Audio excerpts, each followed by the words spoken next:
Bienvenidos a este espacio dedicado a la divulgación del conocimiento científico, diseñado tanto para especialistas médicos y estudiantes como para el público en general interesado en la salud. El día de hoy analizaremos un trabajo de investigación fundamental titulado Quiste coloide del tercer ventrículo, descripción de un caso y revisión de la bibliografía. Este importante artículo fue desarrollado por los investigadores E. Roldán Balades, P. Hernández Martínez y Elizalde Acosta y S. Osorio Peralta. Publicado originalmente en el año 2003, este estudio nos ofrece una perspectiva crítica sobre una lesión intracraneal que, aunque es histológicamente benigna, puede obstruir el flujo del líquido cefalorraquídeo y provocar una muerte súbita. Acompáñenos a descubrir cómo el uso de tecnología avanzada de imagen, como la resonancia magnética, puede marcar la diferencia entre la vida y la muerte al permitir un diagnóstico preciso y un tratamiento quirúrgico oportuno en estos casos clínicos. Aviso legal / renuncia de responsabilidad. Este material tiene fines exclusivamente educativos y de difusión científica. Su objetivo es democratizar el acceso al conocimiento generado en publicaciones académicas especializadas.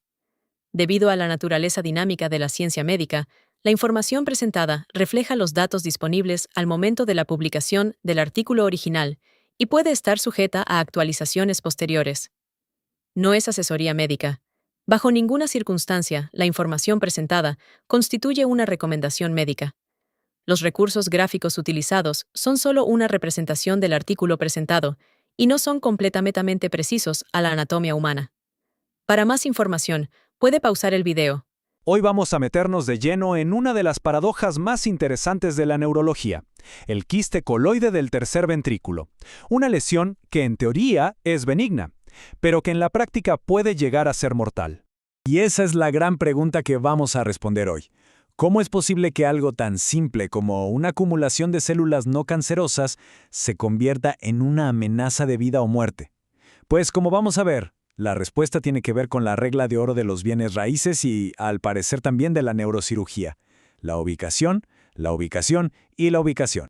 Para entender bien este misterio, vamos a seguir este camino. Primero, veremos qué es este tumor. Después, nos meteremos en un caso clínico real para ver el diagnóstico y el tratamiento. Y al final, claro, vamos a resolver la paradoja. ¡Empecemos! Muy bien, vamos a lo básico. ¿Qué es exactamente un quiste coloide y por qué es tan especial? A ver, se trata de un tumor benigno. O sea, sus células no son malignas, no se esparcen. Se encuentra en un lugar muy, pero muy específico, en la parte de adelante y de arriba del tercer ventrículo, que es una de las cavidades centrales del cerebro. Y además, es bastante raro. Tan raro que hablamos de una incidencia de apenas 3 personas por cada millón al año. Esto lo pone en la categoría de lesiones intracraneales súper poco comunes. De hecho, representa menos del 1% de todos los tumores cerebrales. Para poder entender el peligro real, hay que imaginar que el cerebro es como una casa con un sistema de tuberías, de plomería, muy sofisticado. Bueno, este sistema está hecho de unas cavidades que se conectan entre sí y que se llaman ventrículos. Y por estas tuberías cerebrales fluye constantemente el líquido cefalorraquídeo, el famoso LCR. Este líquido es clave para la vida. Protege al cerebro de golpes, lo alimenta y limpia los desechos. Es fundamental que fluya sin parar, sin que nada lo bloquee. Y aquí, atención, porque este es el punto clave de toda la historia. Hay un pasillo súper estrecho que conecta unas cavidades con otras, específicamente los ventrículos laterales con el tercer ventrículo. Este pasillo se llama foramen de Monro. Es básicamente un cuello de botella natural. Y ahí está el problema. El quiste coloide, por su ubicación tan particular, crece justo en la entrada de este pasillo. Actúa literalmente como un tapón en un desagüe. Puede tapar el flujo de líquido a ratos o a veces por completo. Y bueno, ¿qué pasa cuando se tapa el desagüe? El líquido se empieza a acumular. En el cerebro ocurre lo mismo. El líquido se acumula, haciendo que los ventrículos se hinchen. Esto se llama hidrocefalia y aumenta la presión dentro del cráneo de una forma súper peligrosa, porque el cráneo es un hueso, no se puede estirar. Bueno, dejemos la teoría y vayamos a la práctica. Todo esto se vuelve mucho más claro cuando lo vemos con la historia de un paciente, sacada directamente del artículo que estamos analizando. Se trata de un hombre de 36 años que llega al hospital con síntomas que prenden todas las alarmas. Un dolor de cabeza terrible, problemas para controlar esfínteres y edema de papila. Esto último es una inflamación del nervio óptico que se ve en el fondo del ojo y es un signo clásico de que la presión en el cerebro está por las nubes.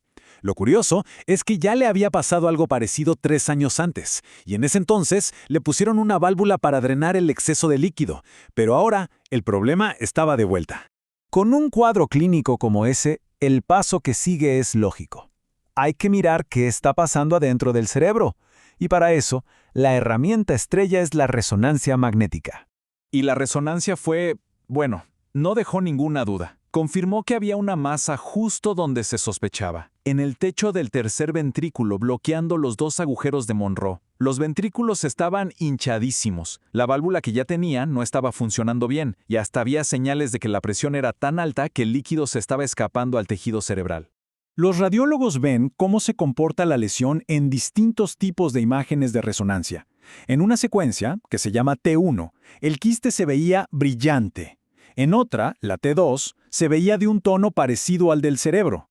Esta firma visual, aunque a veces puede cambiar, es una pista clave que apunta directamente a que se trata de un quiste coloide. Con un diagnóstico tan claro y un paciente en riesgo, la solución es la cirugía. Pero ojo, no cualquier cirugía. El procedimiento que se eligió se llama cisternoventriculostomía endoscópica. Sí, el nombre es un trabalenguas, pero la idea es súper ingeniosa. Se usa un endoscopio, o sea, una cámara diminuta, para crear una nueva ruta de drenaje para el líquido, y todo de una forma mínimamente invasiva.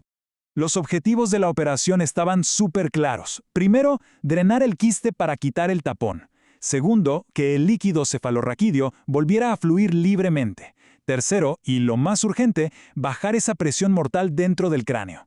Y por último, si era posible, sacar la lesión completa para que el problema no volviera a aparecer. Y aquí es donde la historia se pone todavía más interesante. El diagnóstico por imagen no solo sirve para saber qué es el problema, sino también para planear la solución de la forma más segura posible. Esto es brillante. Se descubrió que las imágenes pueden predecir cómo es el quiste por dentro.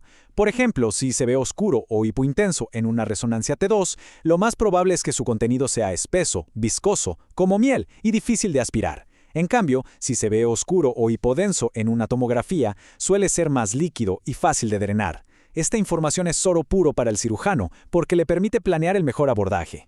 Y todo esto nos trae de vuelta al principio, a la pregunta que nos hicimos al comenzar este análisis. Esta cita sacada tal cual del artículo es lapidaria. A pesar de ser benignos en el microscopio, los quistes coloides son una causa conocida de muerte súbita. Así de claro. Y aquí está la resolución de la paradoja. El peligro de este quiste no viene de sus células, no es cáncer. Su capacidad para ser letal es un problema puramente mecánico, un problema de arquitectura cerebral. Al tapar un punto crítico en el sistema de drenaje del cerebro, causa una falla catastrófica que puede llevar a la muerte. Y esto nos deja una reflexión final muy potente. Este caso nos enseña de forma brillante que en medicina, a veces, el dónde es muchísimo más importante que el qué. Una lesión totalmente benigna en el lugar equivocado puede ser más peligrosa que una maligna en un sitio más accesible. Es un recordatorio fascinante de lo increíblemente compleja y delicada que es la anatomía humana. La referencia del artículo del cual se extrajo esta información se muestra en pantalla.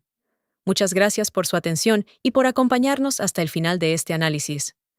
Si esta revisión les resultó útil, los invitamos a compartirla con colegas, residentes, estudiantes y cualquier persona interesada en estos temas. No olviden suscribirse y activar las notificaciones. Este material tiene fines exclusivamente educativos y de divulgación científica.